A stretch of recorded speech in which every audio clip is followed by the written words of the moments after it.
Hello guys, welcome to my video. সবাই কেমন আছো? আশা করি তোমরা ভালো আছো, আর আমি তো ভালোই আছি। সকাল সকাল ঘুমতে উঠে পড়েছি, ঘড়ি কাঁটার সময় এখন 5টা 40।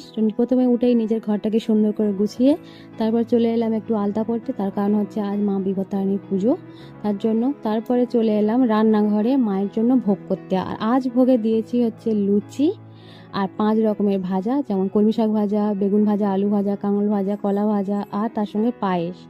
তারপরে চলে গেলাম ঠাকুর ঘরে ডোর বাঁধার জন্য। তো ডোর বেঁধে তারপর নিজে একটু রেডি হয়ে নিলাম, কারণ এক্ষুনি ঠাকুরমশাই পুজো করতে বসবে। আর তার জন্য প্রথমে চারদিকে ধুনো টুনো দিয়ে ঠাকুর ঘরে সুন্দর করে গুছিয়ে গাছিয়ে পরিষ্কার করে রেখে, যাতে না ঠাকুরমশাই অসুবিধা হয়।